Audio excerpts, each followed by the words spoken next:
Hey, good morning, good afternoon, good evening, wherever you're at today. Tim Mix with Mix Aircraft Solutions. I got a cool little project that I'm working on. I'm actually working on my airplane a little bit today, not to take away from any of my customers or anything, but it was something that kind of was requested because uh, I posted something on the 140 website or on the Facebook page, and they're like, well, how do you do that? So I'm going to make a video, show you how to do it. It's not that hard. A couple simple steps and we'll get it figured out. But anyway, let me show you what, we'll start off with the grungy one. These are the beautification panel, if you will, that goes on the instrument panel. The bigger holes there are where the controls go through, like the mixture, the sometimes the starter cable, cabin heat, that kind of thing. And the only other thing on mine is it has a hole down here for the throttle. Anyway, this is kind of an original one, or it could have been produced by somebody outside of Cessna, but it goes on a Cessna 120 or 140, probably most likely about 47 to 49, 50, wherever the 140As are. But there's a guy out east. He makes the new ones, and this is the one that I'm going to put on my airplane here. It doesn't have any holes in it, so we got to drill some holes. There's 4 screw holes that go 2 in each corner on both sides, and then the 6 holes across the front. But I'm only going to do 3. You can see I got carb heat, mixture, and cabin heat.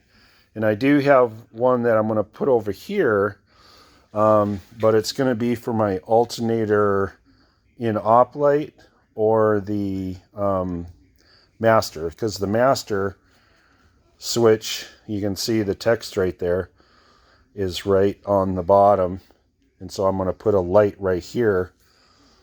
And it's also required for the plane power alternator. So this will be a indicator that the alternator has failed or something has gone wrong. So that needs to be there. But it's going to also work as a master switch or a master switch light, because when you shut the airplane down, the light's going to come on to remind you to shut off the master switch. So we're going to install a little light there. And then these 3 here will be cables. So anyway, this is the first test run. I painted it. It's going to be blue like this. What happened is the distance between the bottom corner here and the bottom corner there was a little short. As you can see here, there's a little space there and space there on this side. And so it was going to be short ED on those holes. You can see it was really, really close. So Dewey made me another one. But that's what it's going to look like when it's done, except it'll have holes. And here's the one here. So the thing about this is it's acrylic. It's about 1/4 inch thick. And that's all great. It's easy to polish and clean up if you get a scratch in it, because it's hard enough. But the problem is that you can crack it. You don't want to crack it.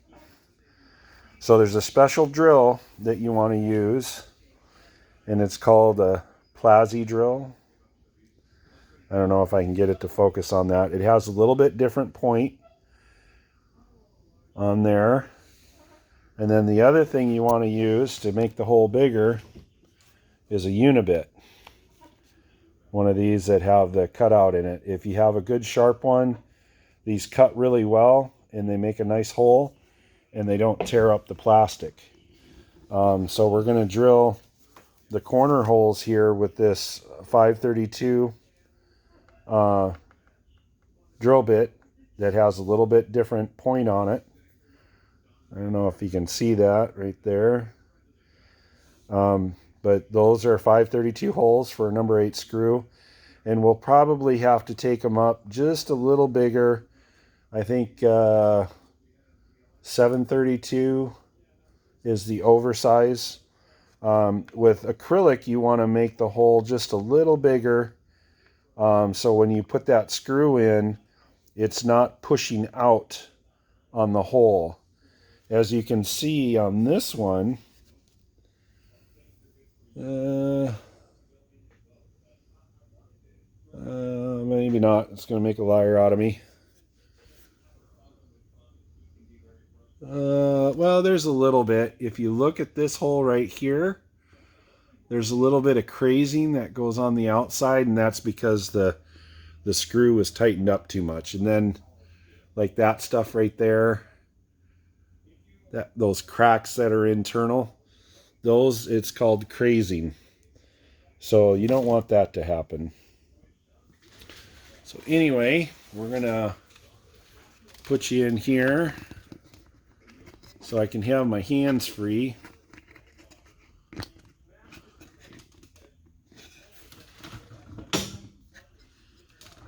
And what we're gonna do to start off, because we got to drill the holes first.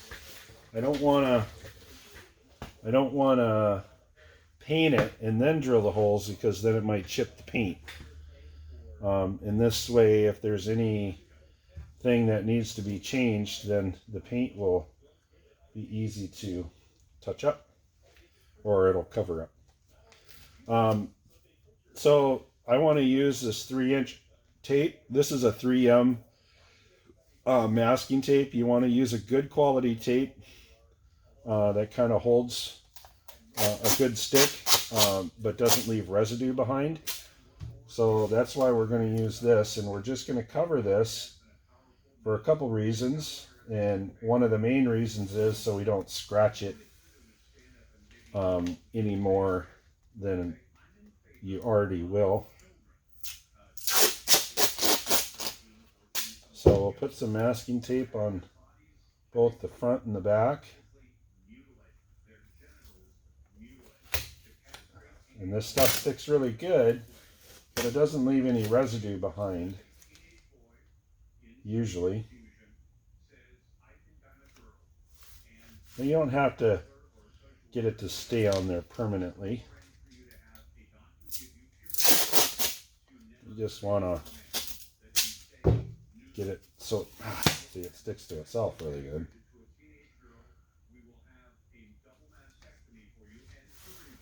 There you go. And then you don't have to necessarily stick it on the back, but I'm just going to stick it where the holes are going to be. I don't want to peel the paint off there that Dewey put on. So I know there's going to be a hole here. So I'm just going to do this. And then another one here.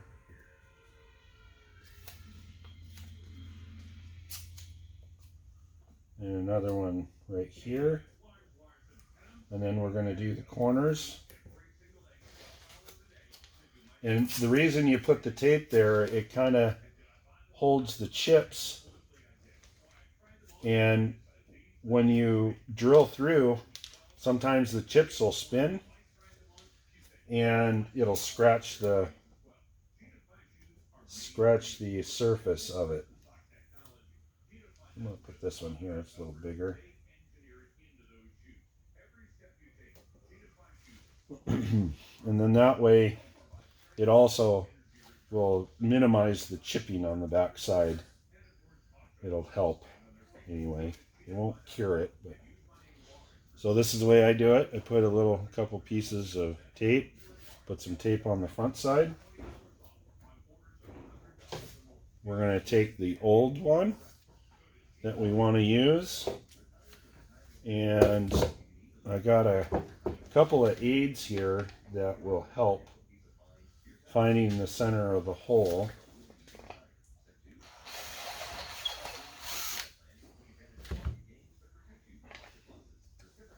So I have this drill bushing that I've acquired, but you can use just about anything that you set your mind to figure it out. But if you can get it so it sits in the hole and you have a hole in the center, or if you have a lathe, you can turn that out, or you can use a poor man's lathe by sticking a drill bit in here, and or put this in there. If you don't have the handle, you just got the bushing, and then you can figure out center and you can drill a hole in that way, or use a drill press or whatever works best for you. So what I'm going to do is I'm going to make sure that my you want to use a flat surface. I'm using a little bit of a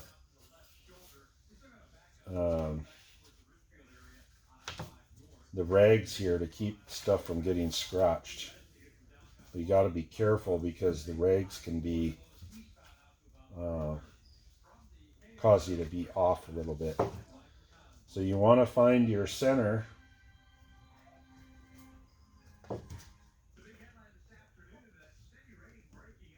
to where the panel sits right where you want it. And then it would be good to clamp it if you have something that's nice and soft. So if you have some soft jog clamps or something, you can do that. So let me go get something. Okay, so these aren't soft jaws, but they're just normal C-clamps. And so what you're going to want to do is, again, make sure that you're perfectly set up from side to side and from top to bottom. And what we're going to do is we're just going to very gently tighten these down. We don't want them too tight. Let me turn this a little bit so you can see it. Sorry about the shaking. I'm just putting a little bit of pressure on it. You don't want those too tight. You don't want to scratch the surface or anything. So you just ever so slightly make it snug. You can put some tape on it or something like that too. Then you're going to take your drill with your special drill bit, and you can get these from you probably buy them online, or you can get them from Tap Plastics. That's where I got mine. And they come in different sizes. 1/8 inch, 532 is what this is. 3/16, 1/4 inch. And they're specially sharpened so they go through acrylic plastic really easily.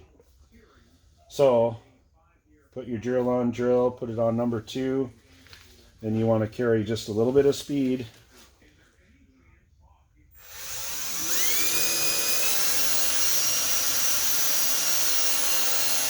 It takes a little bit of pressure, and you punch right through, and it won't, it does chip it just a tiny, well, no, it didn't chip it.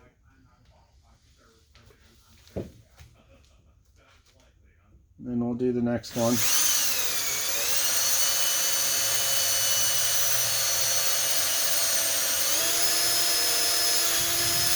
Go really slow pressure.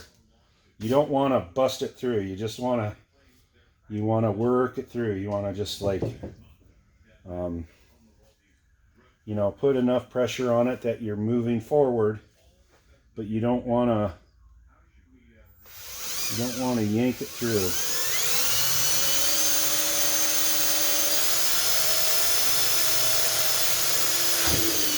And you'll feel it, and it'll want to grab too, so you got to be careful.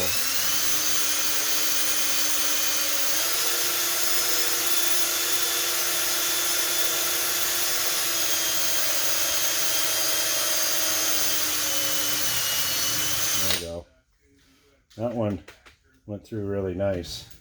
The other one grabbed.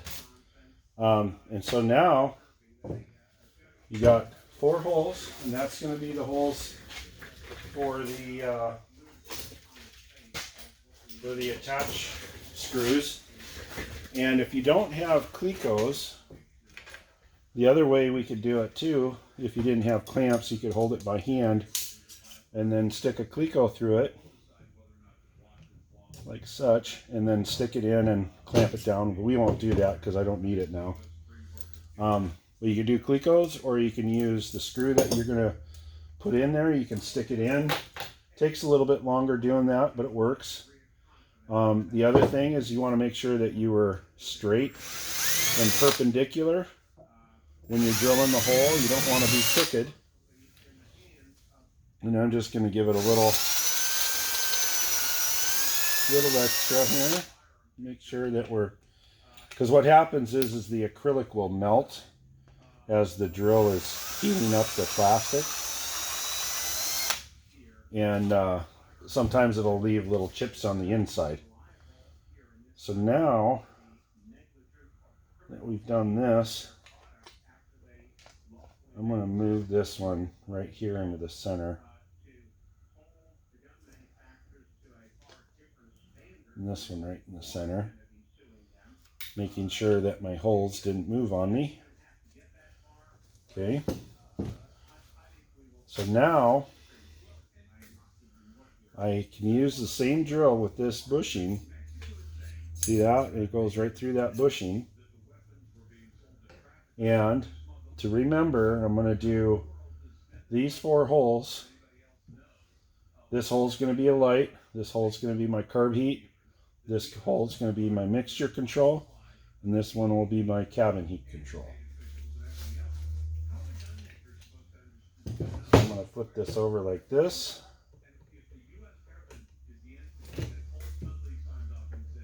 And I got this bushing to fit right inside there. And I'm going to bring in there my drill.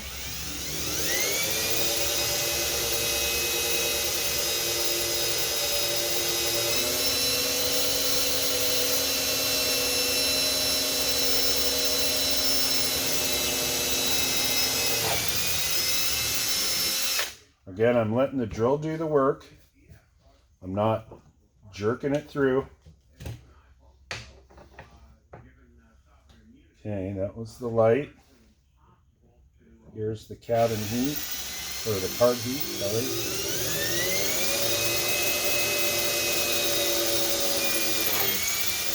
sorry. Nice and easy.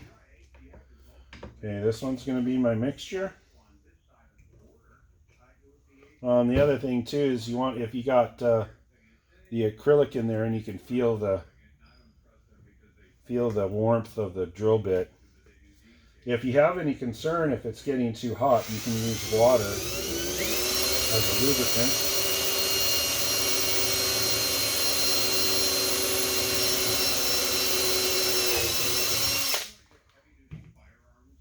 And let's clear the drill.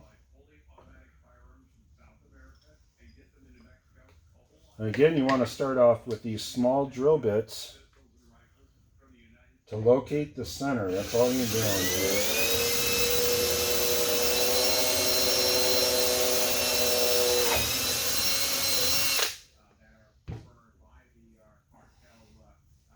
Okay. So now that I got the centers drilled, I take my clamps off. If you put clecos in, you can take the clecos out. And now, what we have here is your holes. So you got 2, 4 fastener holes. These will be screws that go through to hold it onto the panel. And then these are controls, and then 1 light for me. Okay, so now we take our unibit and we want to gauge it to the size that's in here. And it looks like, let me put my glasses on here.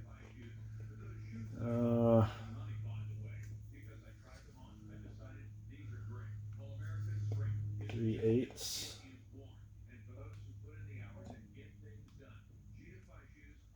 Yeah, it looks like it goes up through the 3/8.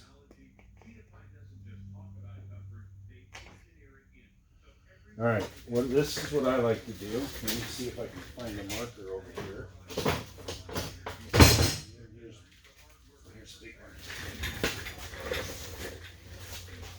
So I like to take a marker and see this black spot right here. We already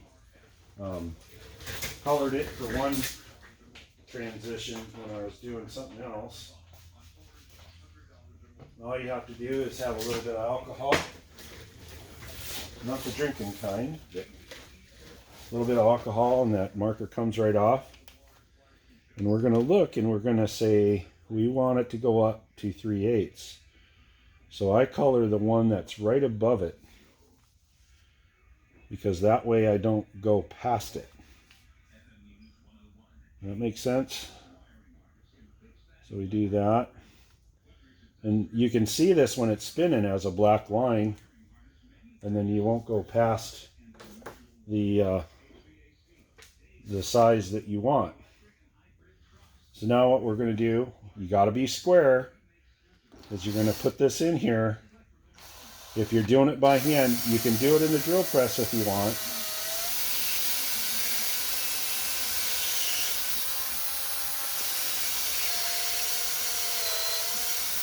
And these cut the acrylic really well. I'm going to switch it out to my big drill, because that little drill just doesn't have the power behind it.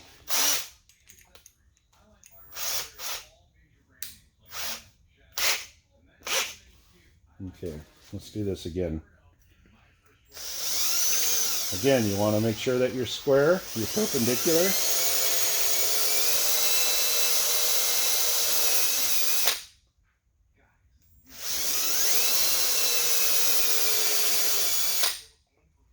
And you might, because of the 1/4 inch, I don't think it has a full 1/4 inch step on it.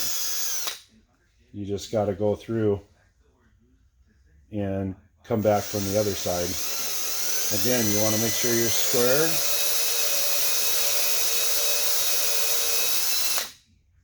And perpendicular. Take it all the way up. Clear your chips. So you make sure that. Okay. And I'm going to come back from this side. See how it pops through? Because I don't think these steps are a full 1/4 inch.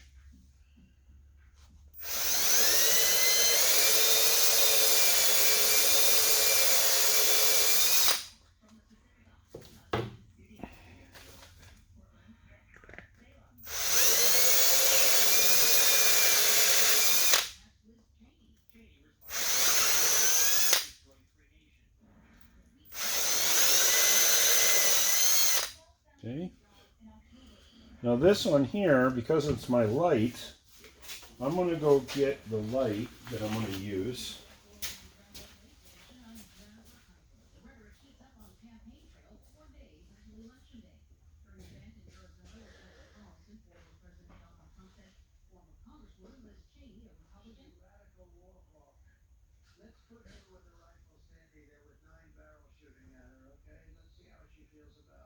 Test everything I can. I don't know if you guys can hear me.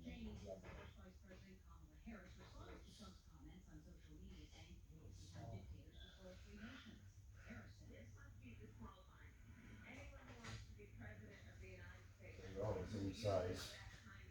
I want to get my calipers out of my toolbox. Hang on just a second.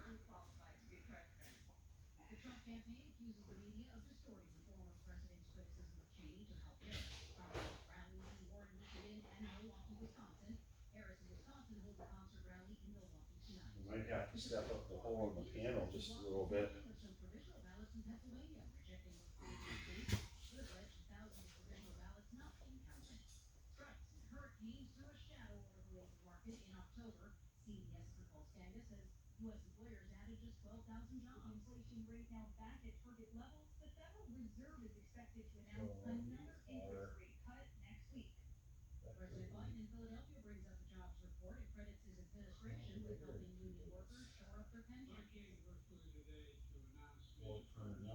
So that's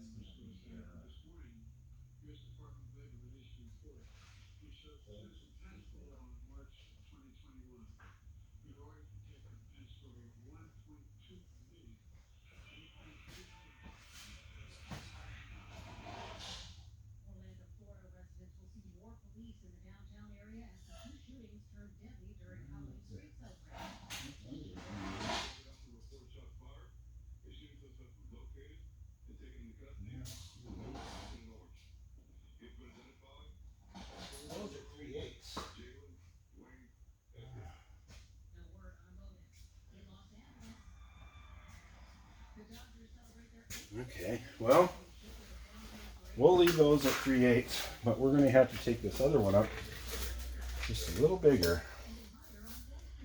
right here. And according to this, it is 465, so that's a 7/16, I believe. Let's see here. This goes up to 1/2 inch, so that'll be the one above the black.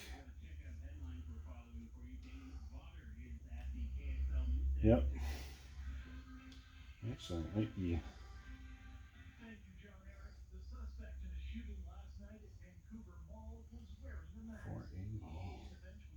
That's not quite 1/2 inch. 489. This is 465. So it's 35 thousandths less than 1/2.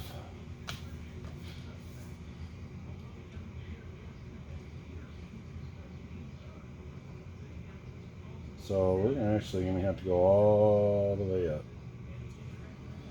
Okay. Well, no time but the present.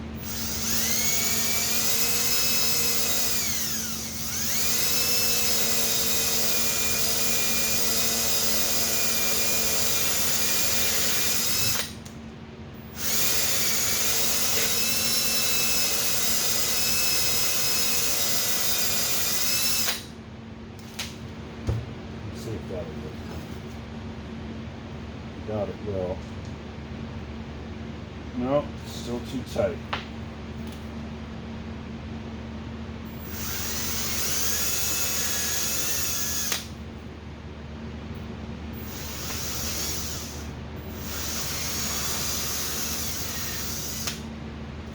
See if that'll go through. I don't want to make it any bigger than I have to. It's still pretty tight.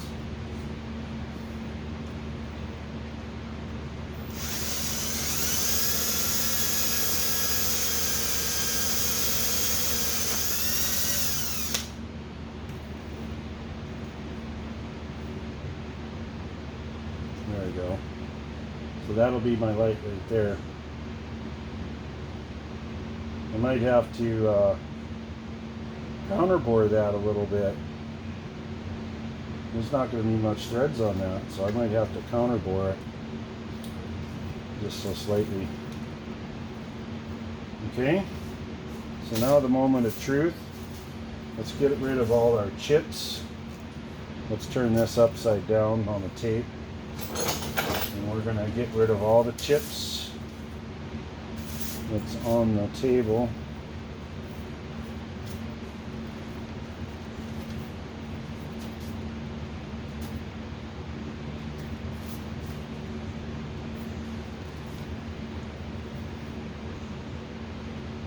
The funny thing is acrylic is hard enough, it'll scratch itself. So you got to be very careful when it comes to, if you want a nice scratch-free surface. You can kind of feel it, everything on there, if there's something on there. So we're going to start by taking off the back piece of tape.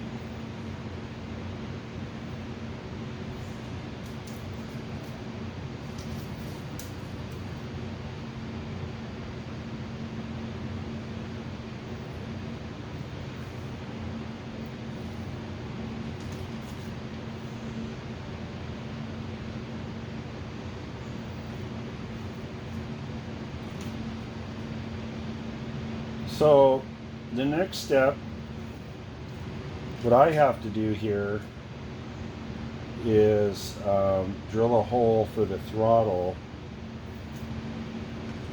cable to go in, and that's going to be right here in the center. And that's a pretty good size hole. So I'm going to have to figure out center.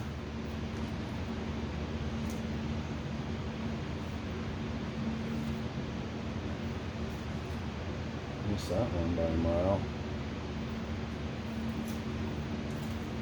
So what I'm going to do is I'm going to go cleco this on to the airplane. Put just a couple clecos in there to center it this way and that way, and like this. And it should be perfect where it fits on there. And then I'm going to take a scribe and I'm going to mark the back side here where I need to drill, and then measure it. And I have some really nice hole saws that will cut that hole right where I need it in the panel.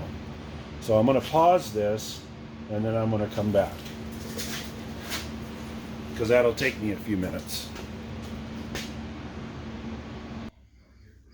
Okay, I'm back. All right. So I scratched ever so slightly in the back side of this right here, just enough to where I can know the center. I want to check with my calipers. I'm just going to peel this off so I can see it clear. And I'm going to measure the overall diameter of this hole. And it looks to be, the same size.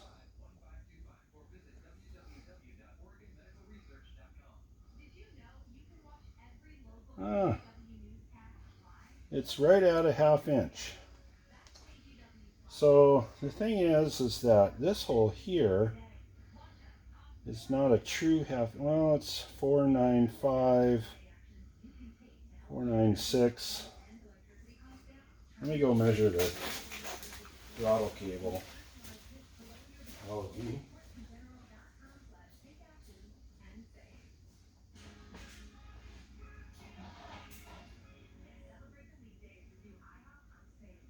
Okay, 495, 496. So I can get away with the. I thought I was going to have to use my rotor broach. And I'll show you it.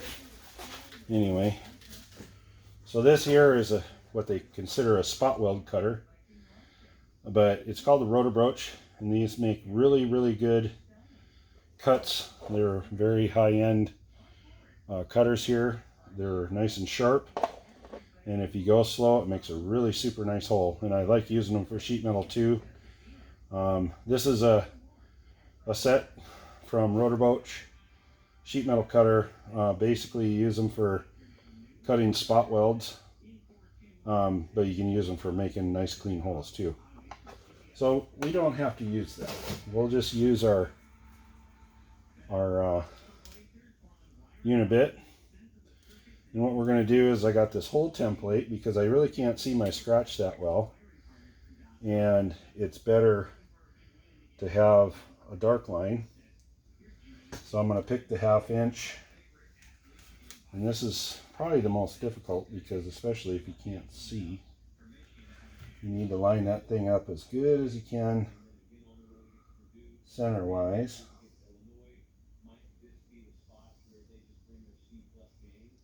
And you have a little bit of leeway if you have to. You can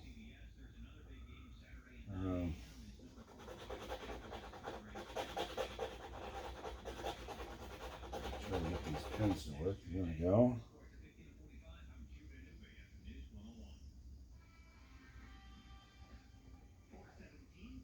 And then they're nice because they have the little tick marks on them to find center.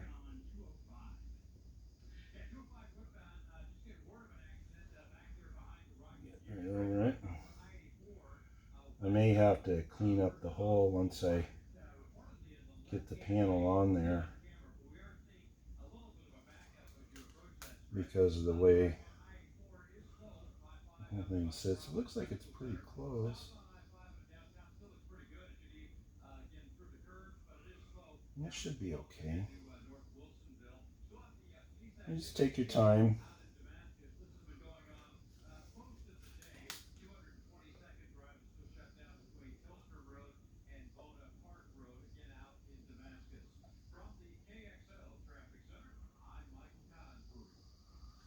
So that gives you center.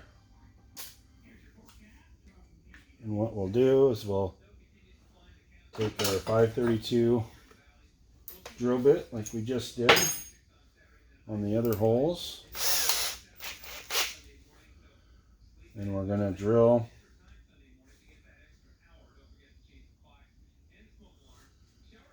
center right there.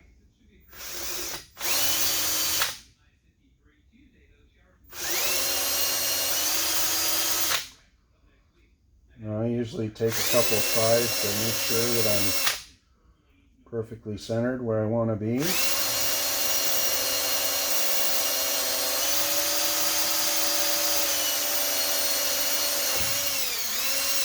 Okay.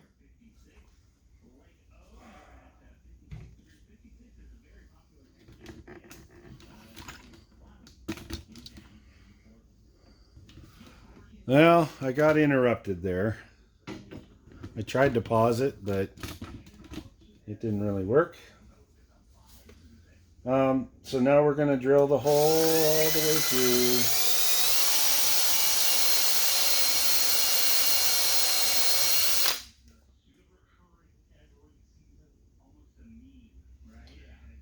And one thing about these unibits, you can kind of drag them. You put a little bit of side pressure on them if you happen to where you didn't like where your center was. And this works with sheet metal too.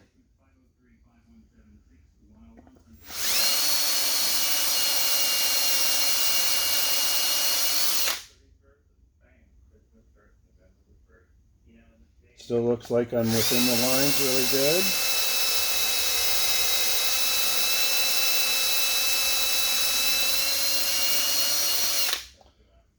And there's the hole for the throttle. So we're going to check with our calipers. And we have 493, 498, what? 498. That's just the way I'm holding it, I guess. 496. So it looks like it's meets the parameters. But what we'll do is we'll take it and go through again anyway. Make sure there's no chips. Okay. All right. So now comes the fun part. So we've been kind of touching this and everything. We got our tape on it already on the front, and there's no reason to peel it off. So you want to go right straight to painting if you want. And what we're going to do is we're going to move all our stuff so we don't get paint on it.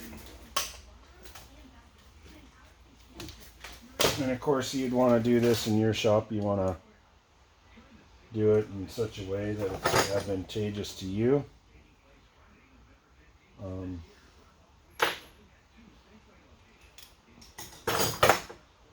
So we're going to make this one look like this one. Right? So that's that pretty blue on there. So we're going to put this over so we don't get any splatter paint on it. And we got this fresh paper down. I'm going to use my clean rags. Make sure you get all the burrs of the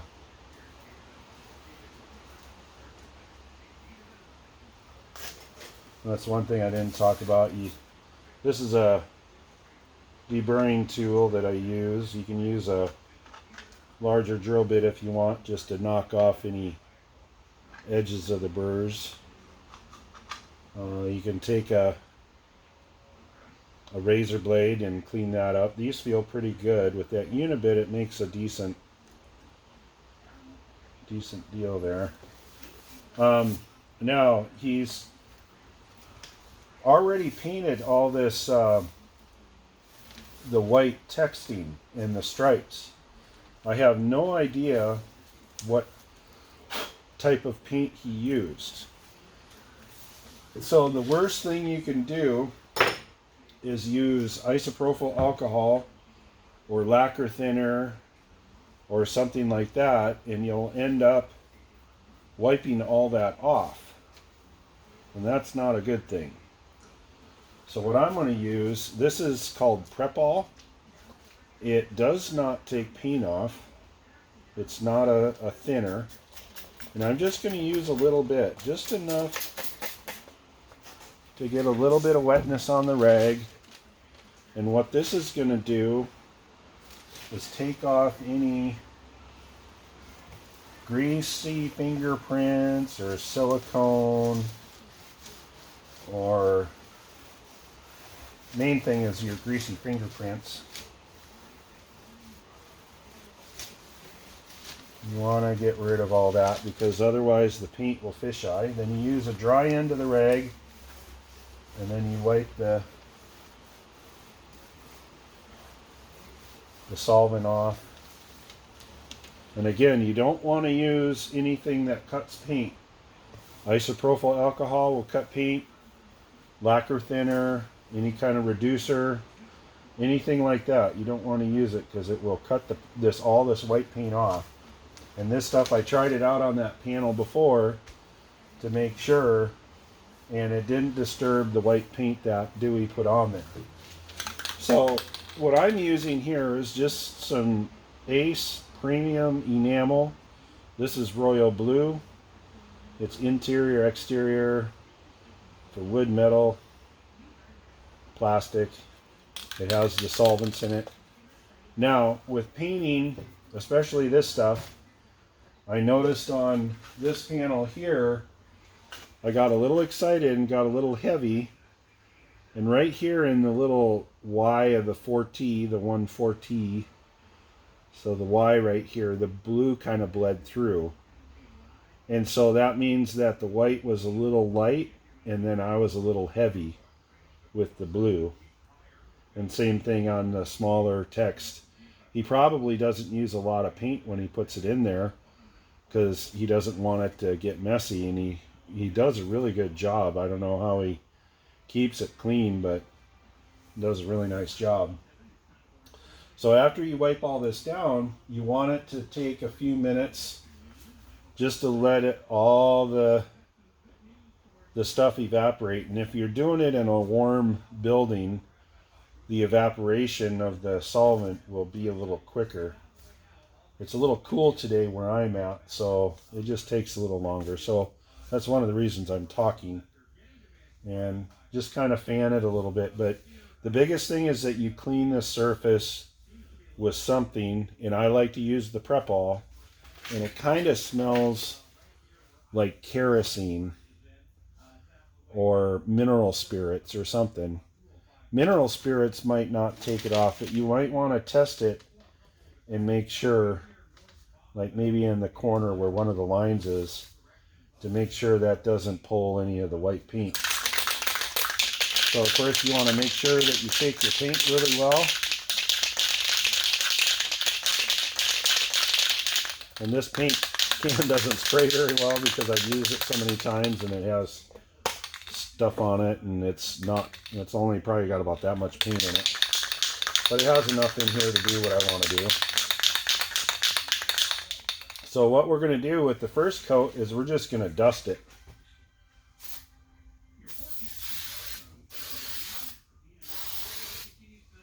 Just like that. Just to dust it. And then you're going to come back, you're going to let it sit for 5-10 minutes, and then you're going to come back and you're going to hit it again with just a little bit more paint and let it dry. Because what you don't want it to do is you don't want it to soak into that white paint and then pull it up. Because that white paint's been drying for a while, but it's you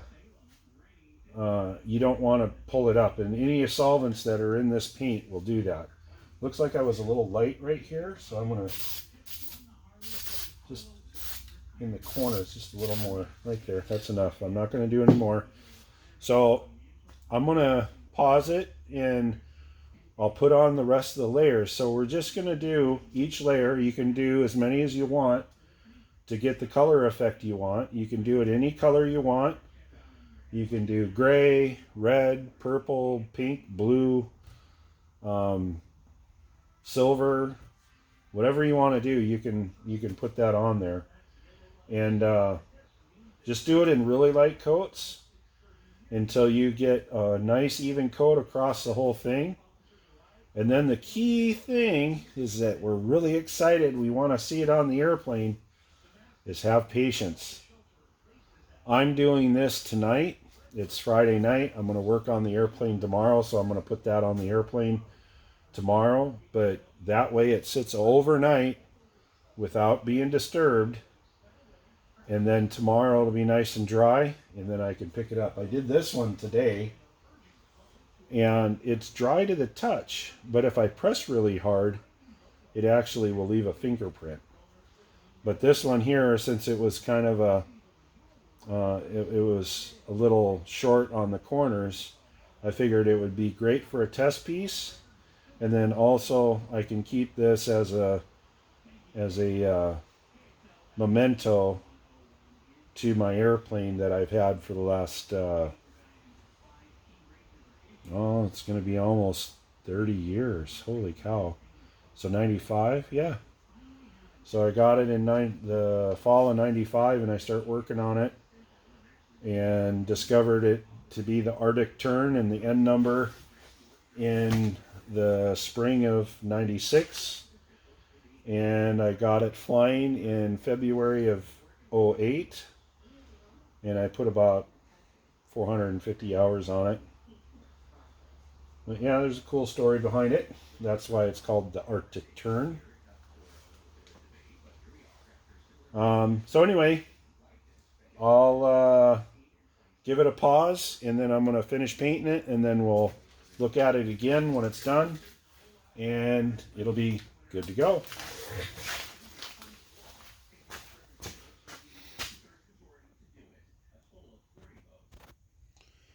Okay, I'm back. Let's put another coat on here.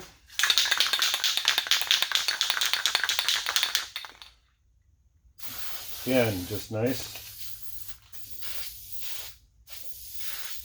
That's it, right there. That's all you want to do for the second coat. And then let it sit and dry up a little bit. And then we'll do a third coat and we'll call it good. Well, good morning, everybody. It is Saturday morning, about 9:30. Glad to see you. Hope everything's going good. So last night my battery died, and I didn't get the action of the last coat on. But it's been drying overnight, so it should be good to handle.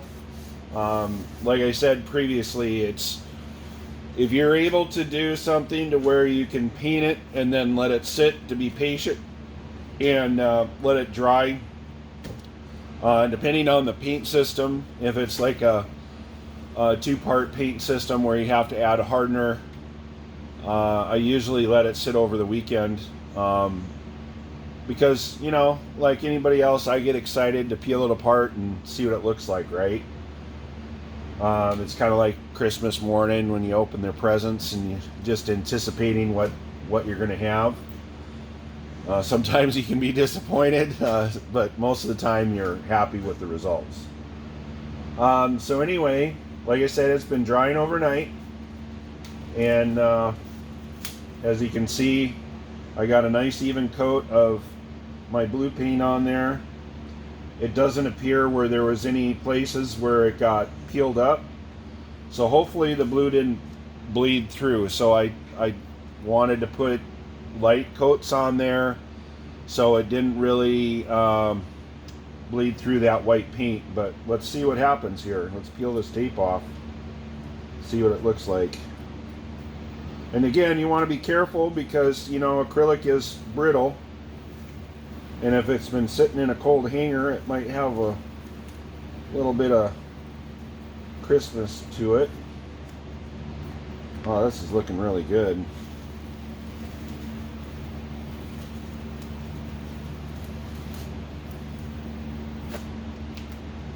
Well, got a little stuff right here. Well, it's just some, and that's the other thing, that tape will help hold the little stuff that gets to be a burr. I'm going to take this and I'm just going to take the edges off of it because we didn't get to that before. Anyway, that turned out pretty fancy, huh? Look at that. I hope that comes out and we're not getting a reflection off the light. I do see where the white was a little light right here in the corners of the N, the R, and the 2. But other than that, it stands out pretty good. There's a little spots of white that maybe had been under the paint that didn't come off. So there's a little bit of bleed through, but it's not too bad. And then once you get it in the airplane, unless you point it out, nobody's going to really see it. So it looks like I need to clean up my holes a little bit around the edges on this side. And it's ready to go in. I'm pretty happy with that. And see the blue paint on the back side, you won't see anything through it. So if there's any scratches on your instrument panel, and that really helps the text pop through too. So if you have a lighter color panel, that'll look really nice. So hopefully you guys can see that. Let me take my phone out and I'll do a close up with it without shaking around too much. Yeah, so yeah, that turned out pretty good.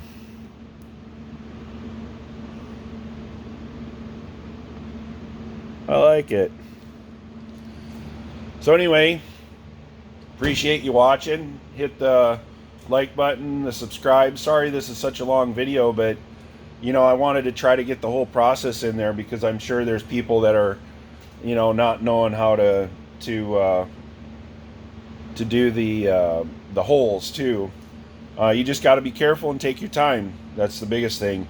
And then one other thing I thought of last night, if you don't have the old one that you can use for doing your pattern of your holes, there's a couple different things that you can do.